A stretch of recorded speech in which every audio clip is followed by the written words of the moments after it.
North Korea has warned Tokyo that it will be a prime target in case of war if Japan maintains its hostile stance or tries to intercept any of Pyongyang's test missiles.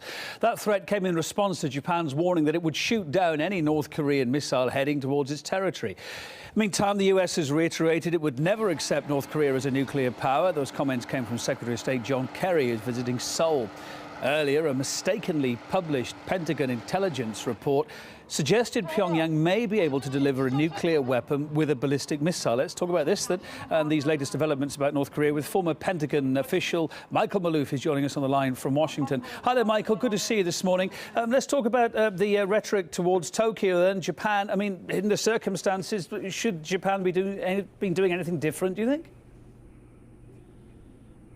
Well, Japan, like the others, like South Korea and the United States, should be keeping a very low profile, keep their powder dry, but not make any provocations. And I think that as long as there are provocations underway, such as those continued U.S., South Korean military exercises, this crisis is going to continue, if not explode, due to some miscalculation. But what's North Korea's problem with Japan, in a nutshell? Well, North Korea has it has a relationship with Japan, a long-standing relationship. It was occupied. Japan had occupied Korea during World War II. But there's also a chosen sovereign, as it's called, in Japan, and it receives a lot of its technology and foreign currency from Japan. But on the other hand, it's also the base for a lot of U.S. facilities, and Japan has threatened to shoot down any missiles that might go over it from North Korea. But I think primarily it's because the United States has bases there, and they see the United States as the primary threat. With more of these bellicose threats coming from North Korea, is there a danger it could push Japan over the coming months to militarize itself? That is the extreme fear. It's almost gone with. It's not being mentioned publicly, but not only Japan but also South Korea. You have a new government in Japan, and they have been talking about militarizing. That will really upset the balance of power in that entire region.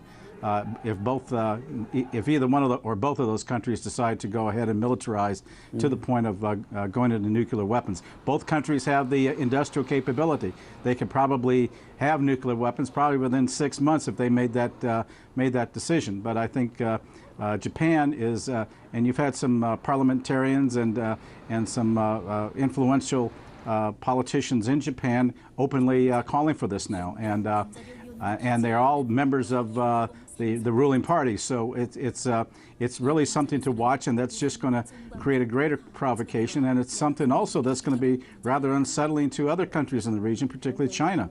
This could be another arms build-up that can easily get out of control. And Michael, the other big question, of course, this news kind of came out within the last 24 hours. It's been hastily downplayed by the United States, John Kerry, but basically, news came out last night that maybe, just maybe, there's a moderate thought in the Defense Department that maybe they've got the technology now in North Korea to make one of the nuclear warheads small enough to go on one of their ballistic missiles, i.e. they could deliver a nuclear warhead.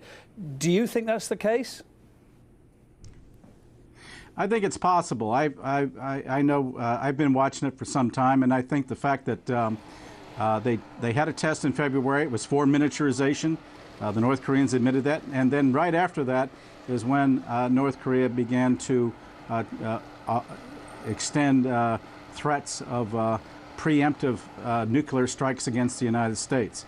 Now, that told me, in effect, that they had some success in miniaturization, that is, to fit a nuclear weapon onto a missile. That would extend the range. They were in the December missile shot. They were able to successfully test that missile, but they were able to launch a satellite and put it into orbit. That satellite could become a nuclear warhead in the future. It could be extended, and extends the range considerably. It could cover the entire United States. and the North Koreans could actually conduct a high-altitude explosive and actually create what we would call a electromagnetic effect, pulse effect that could actually cripple the U.S. Grid system, which is already very vulnerable. Frightening thought. Michael, we're going to be picking this apart much more over the coming days and weeks, but thanks for your input tonight. Good to see you.